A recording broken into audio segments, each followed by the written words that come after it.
మన ప్రభు అయిన యేసుక్రీస్తు నామములో మీ అందరికీ శుభములు తెలియజేయచ్చు ఉన్నాము. 91వ కీర్తన 3వ వచనము. వేట కాని ఊరిలో నుండి ఆయన నిన్ను విడిపించును. ప్రియ దైవజనమా, ఊరిలాంటి పరిస్థితుల్లో మనము చిక్కుకున్నప్పుడు నానా విధములైన ఊరుల నుండి మనలను దేవుడు విడిపించేవాడుగా ఉన్నాడు. పరిశుద్ధ గ్రంథములో మనము చూసినట్లయితే ఎన్ని రకాల ఊరులు మన జీవితంలో ఎదురవుతాయో, ఎందరూ మనకు ఊరులు ఒడ్డేవారు ఉంటారో ఒక్కసారి జ్ఞాపకము చేసుకుందాము. యెషయా గ్రంథము 29వ అధ్యాయము 21వ వచనం ప్రకారం మాయ మాటల చేత ఊరి ఒడ్డేవారు మన జీవితాలలో మనకు తారసపడుతూ ఉంటారు. సామెతల గ్రంథము 12వ అధ్యాయము 13వ వచనం ప్రకారం పెదవుల వలన అపాయకరమైన ఊరులలో ఒడ్డేవారు మనకు ఎదురవుతూ ఉంటారు.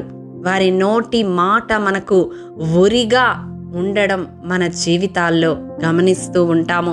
119వ కీర్తన 110వ వచనం ప్రకారం భక్తిహీనులు, 140వ కీర్తన 5వ వచనం ప్రకారం గర్విష్ఠులు, 142వ కీర్తన 3వ వచనం ప్రకారం పగవారు మన జీవితాలలో ఉరియొడ్డుతూ ఉంటారు. మన నాశనము కొరకు ఎదురు చూస్తూ ఉంటారు. ఇలా ఇతరుల వలన ఊరిలోనికి మనము చిక్కుబడడం మాత్రమే కాదు, కానీ సామెతల గ్రంథం 29వ అధ్యాయము 25వ వచనం ప్రకారం భయపడుట వలన మనకు మనమే ఊరిలాంటి పరిస్థితులను మన జీవితంలో వచ్చేలాగా చేసుకుంటూ ఉంటాము. అవును ప్రియ దైవజనమా, ఇవన్నీ మనుషుల వలన లేదా మనకు మనమే కల్పించుకునే ఊరులైతే తిమోతికి రాసిన మొదటి పత్రిక 3వ అధ్యాయము 7వ వచనం ప్రకారం అపవాది ఊరి కూడా మన జీవితాల్లో మనము ఎదుర్కొంటూ ఉంటాము.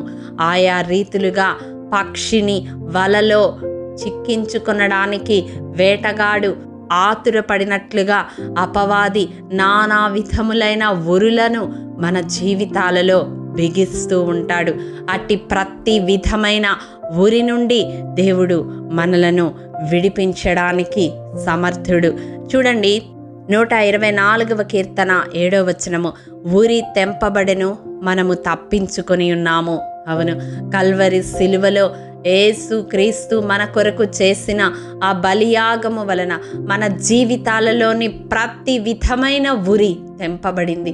శారీరకముగా కావచ్చు, మానసికముగా కావచ్చు, ఆత్మీయముగా కావచ్చు. వ్యాధుల ఉరి, రోగములనే ఉరి, కష్టములనే ఉరి, బాధలనే ఉరి, కృంగుదల అనే ఉరి, ఈ నాశనము అనే ఊరి, ఏది ఏమైనప్పటికీ మనుషులు కల్పించేవి కావచ్చు, మనకు మనమే బిగించుకునేవి కావచ్చు, అపవాది మన మీద దాడి చేసి బిగించే ఊరులు కావచ్చు. నాజరేయుడైన యేసు నామములో ప్రతి ఊరి మన జీవితాలలో తెంపబడినదని ఈ దినం దేవుడు వాగ్దానం చేస్తూ ఉన్నాడు. ప్రతి విధమైన ఊరి నుండి మనము తప్పించుకున్న వారమై ఉన్నాము.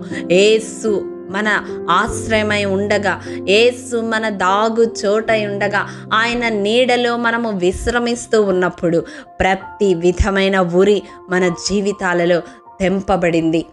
నమ్ముతున్నారా? నమ్ముతూ ఉన్నట్లయితే ఈ ప్రార్థనలో ఏకీభవించండి.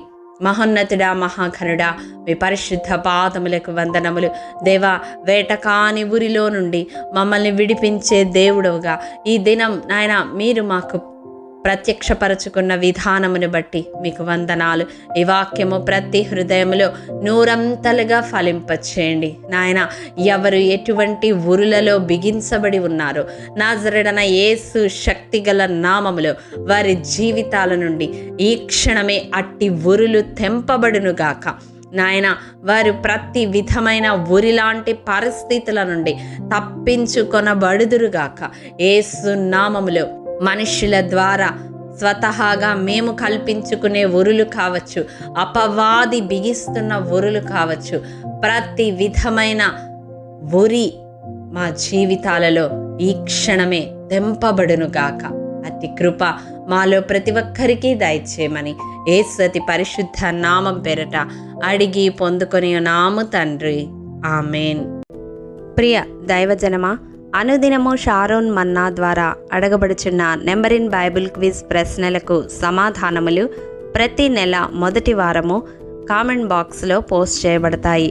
కాబట్టి గమనించి మీకు తెలియని ప్రశ్నలకు సమాధానములు తెలుసుకొనగలరని ప్రభు పేరట మనవి చేయుచూ ఉన్నాము. ప్రియ దైవజనమా, ఈ దినం నెంబర్ ఇన్ బైబిల్ క్విజ్ ప్రశ్న: 1,20,000 గొర్రెలను సమాధాన బలులుగా యెహోవాకు అర్పించిన రాజు ఎవరు? మీ సమాధానం మాకు తెలియజేస్తారు కదూ. ప్రియ దైవజనమా, ఈ దినము జన్మదినము, వివాహ దినము జరుపుకుంటున్న వారికి షారోన్ గ్రూప్ తరపున హృదయపూర్వక శుభాకాంక్షలు తెలియజేయుచూ ఉన్నాము.